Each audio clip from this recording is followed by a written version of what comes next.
Okay, so, I forgot to do this. I usually wave. This conversation points series of talks is about your student athlete.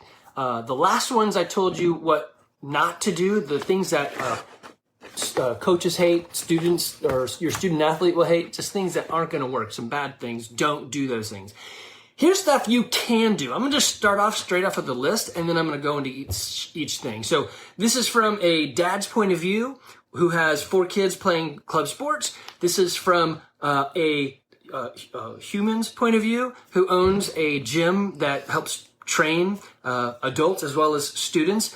I've done so much coaching, whether it's rec level, club level, adults, kids, high school. I mean, you name it. Weirdly, I got a call out of the blue, like a Kevin Bacon link up. The River Ridge track and field coach texted me and said, "Hey, I hear you pole vaulted." I'm like, "What?" Yes, I did. And I have helped some people pole vault, but that's been years. So he's like, "I need help." And so, you know me, help first. I said, "Sure, I'll be there." When and where? So Friday, at the River Ridge track and field, I'm going to go help some kids pole vault. So we'll see how that goes. But I've done a lot, and I have screwed this up a lot. So the stuff I'm giving you isn't just, I don't know, it's theoretical, and you should just maybe try this and maybe meditate on it. This is real stuff. Okay, so here we go. I'm going to run through them, and then I'll talk about them, all right? So be on time. Your kids can't drive, so if they're not there, be on time. Have the proper gear. Help them with mindset. Nutrition habits. Start it now. Out-of-season options. Set obtainable goals. The magic saying, "I love watching you play," and then shut your mouth. I think we talked about that last time though. One-on-one training versus group training, and what you can do and how you can do those. So, hey Amy, new eyes, not just yours, but other parents and coaches. And then understand and partner with your coach. Okay, so let's take those back. I got other stuff too, but we're going to start with this. If it goes too long, I'll separate these out. So be on time. Look, if your kid can't drive and she's late to practice, that's pretty much your fault, right? Unless they're at home dragging their feet and you're in the car. So this is what I do to my kids. I coach. So currently right now, I will tell them, hey, practice is at 5:30. I need to be there about 5:10. Because I like to be early. Early is on time is late, and late is unacceptable. Just get that into their heads, into your head, right? So I tell my kids, I will be in the car at 5 o'clock. I will honk the horn. If you're not in the car with me, then I leave you. And so they know ahead of time. And then I give them a warning. Hey, 5-minute warning. I'm about to head out the car and get it all sorted. So get your junk and get ready. And I honk the horn, and they have 60 seconds to make it to their car. Otherwise, I'm off, right? So I set them up. We have a process, but it's my fault if they're not there on time. I'm planning because, I pretty much plan it. Now, it's different with my high school kids. Olivia and Evan can drive themselves. So I'm like, hey, it's in the calendar. I'm helping you with that because I'm teaching you a life skill. So here's how to work the Google Calendar. It's in there. You get gas in the car. You got your stuff ready. There's the pep talk. You're on your own, right? For Evan, he's only how old is he? 16 right now. So I give him a little bit more of, not bubbling, but hey, have you thought about this? Hey, did you plan that, right? For my daughter who's 18, I'm like, hey, welcome to the real world. You forgot your cleats? That sucks. Yeah, when I go to work and I forget my brain, you get fired. So don't forget your cleats, right? So failing is great. I always say this, when you lose, you learn. Failure helps you understand, right, what to do to fix that. Now, if they're late because you're late, stop it. Coaches, man, I hate it when kids run in. Sorry, I'm late. I hesitate to ask. Why? I'm just like, just jump in. They're not warming up. They're missing stuff. It's just not good. Don't be late. Be early. Next one, proper gear. So I have chosen sports that require very little gear. I wrestled, so I had a teeny little singlet and some headgear, right? I pole vaulted, which I guess you need some shoes and a pole, but the school usually bought that for you. I told my kids, look, you can only play soccer because there's too many of you. I can't drive all these places, and it requires shoes and shin guards, and that's pretty much it, right? So I've made it easy, but oh my goodness, the number of times. Oh, so actually, let me back it up. In my car, I have, starting at my youngest daughter, Evie's size, so what is she, like a 4.5 or 5, up to my son's size, which is nearly a 12, every other size or just about, in soccer shoes with various worn out level of cleats as they've, thrown them away. I don't throw them away. I put them in a bag. So I have every other pair. Why? Because the number of times kids show up to a game and they're like, hey, coach, look at this. And they pull their shoe and the sole apart. And they're like, that's weird. I didn't know that was happening. You're like, how did you not know your shoe was coming apart before now? And so I have a bag of shoes in my car because, and I'm not saying the gear is your responsibility. What I am saying is teach them to respect their gear. I love Mark at the Soccer Outpost up in Hickory Flat. He's like, hey, if you buy leather shoes, you need to take care of this. And it's a great way for them to understand how to take care of their gear. So I love it. One of my kids is great about taking his soccer shoes out and putting them on the little blow thingy that my wife got from Costco's that unstinkifies them, which is great, and dries them out. So even if they're not wet, put them on there, it airs them out, and it takes the stink away. So if you got stinky shoe, that's a real thing. That's a problem. And it usually just put a hairdryer in, don't put a hairdryer in there, but it's like putting a hairdryer in the shoe and letting it blow out. So one of my kids does it, and he's like, yeah, I'm on it. I take care of my stuff. The other one's not so much, and that's me trying to coach them into, hey, take care of your gear. If you don't and your shoe falls apart, does your coach have a bag of shoes? I don't think so. So they usually carry their old pair in there and then realize, well, I have to play with the stinky pair or the bad pair, and my toe's going to get, lose a toenail because that's what I got, right? So help them with proper gear. Other sports require more gear. I guess swimming would be the least amount of gear, but maybe on that, buy them appropriate razors or help them understand if they're shaving. I think they do that still. I don't know. Shave your body, right? Make sure they have the right stuff, right? Mindset. This, for me, is huge. My dad put me on this track, which I don't... Back in the 80s, it wasn't really, I guess Tony Robbins, maybe he wasn't around then, but Zig Ziglar, those guys were coming up into the world. So, it was there, but for sports, I don't know, it wasn't really like a mindset thing. So my thing you could do, the concrete thing you can do right now is have your kid and you listen to the podcast Chasing Excellence with Patrick Cummings and Ben Bergeron. The podcast is a backdrop of CrossFit because that's kind of what they're into, but it's really about mindset of an athlete and things that revolve around that, the whole world around it. So start them listening to that. It's beautiful. It's amazing. Help them understand. I mean, it's really bad if you or the coach or the kid has the concept or the mindset of, if we win, yay. If we lost, oh, cry. In a game, there is always a winner and a loser. It just happens. That's what's going to happen. So if your only joy is winning and the losing is like boohoo, then half the time you're crying about games, and that's just stupid. I know, and you could think, well, what if you tie? So seriously, think about this. If my team is worse and your team is better on paper and we tie, who won?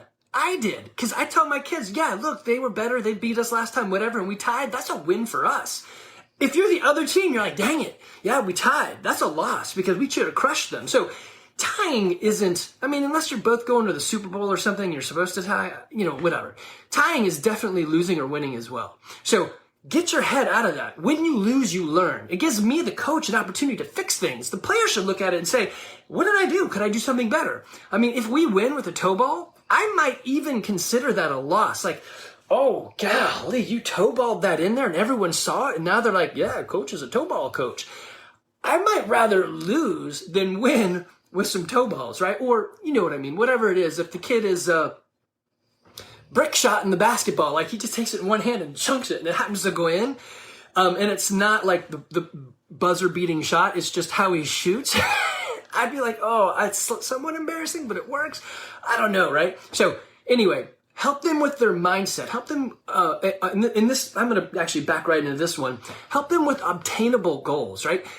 Something that you may not know, hopefully you do, is SMART goals. So specific, measurable, attainable, realistic, time-based, and that's it, time-based. So SMART, you can look that up. Look up SMART goal and help them set those. I did that with my girls, I don't think I have them anymore, but their evaluations, I said, hey, here's how I think you did based on the average girl on our team.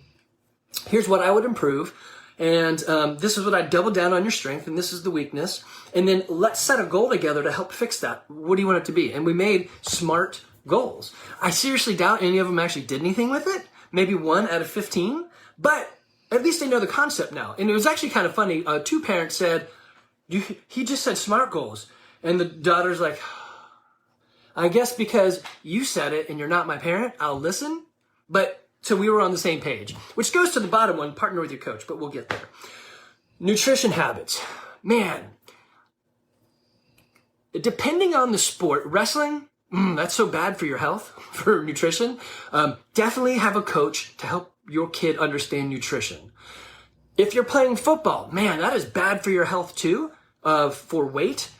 On the other side, have somebody to help them along and not just say, the coach doesn't really care about the health of your kid when they're 25. And if the coach is packing on pounds so that he's a lineman that can just nail some people, which is great, but he's not helping them undo the mess that they're creating when he's 25 and he's still 400 pounds, I mean, that's bad.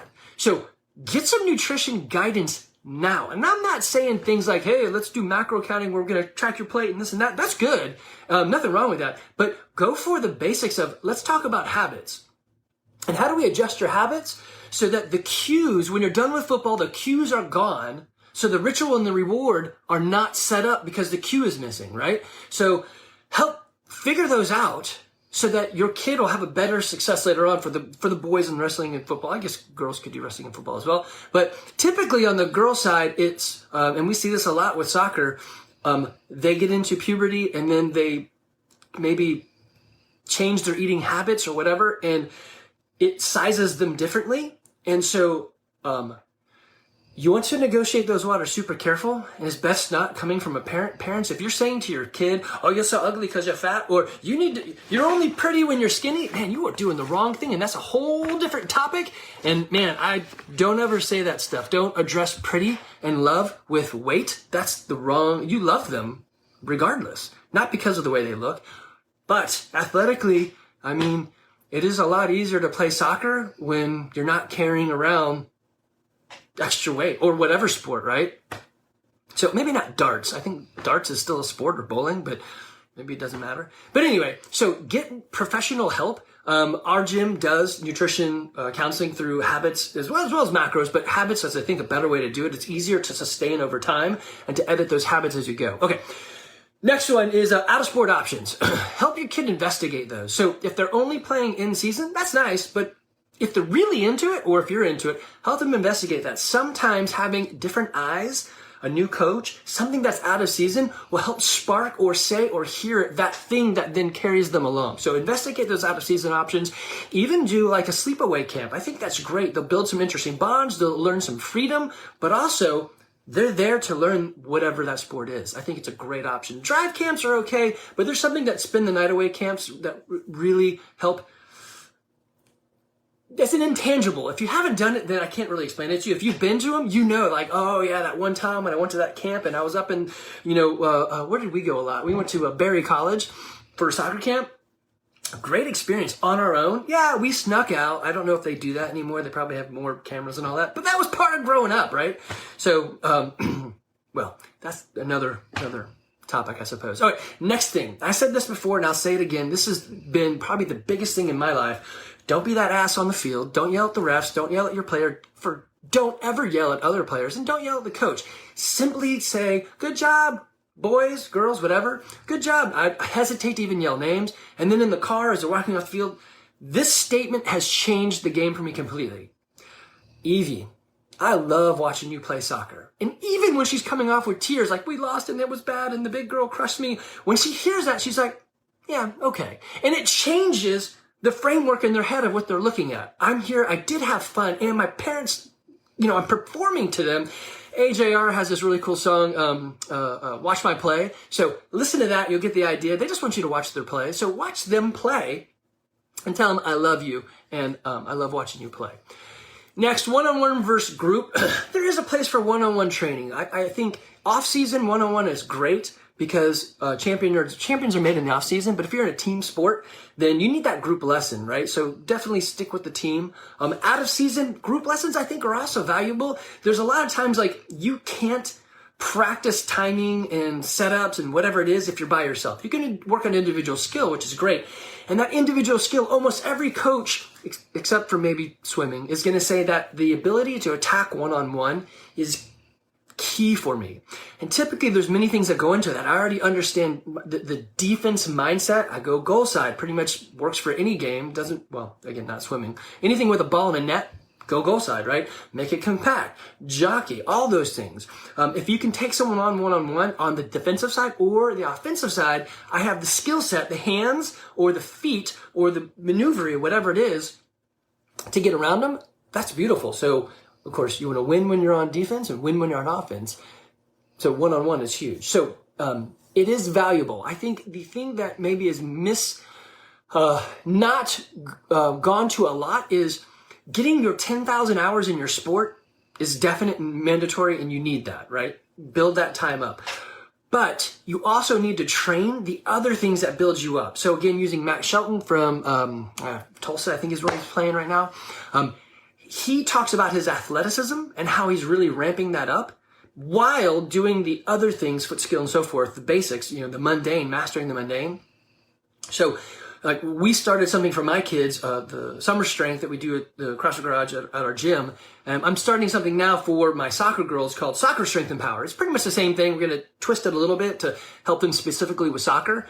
But find that stuff that's out of the ordinary that when they come back, yes, I've been juggling and they're like, whoa, right? So look around, Google it, right? I don't know. In these times, you're like, well, what about Corona? Man, if you're concerned about Corona, then get off sports. I don't know.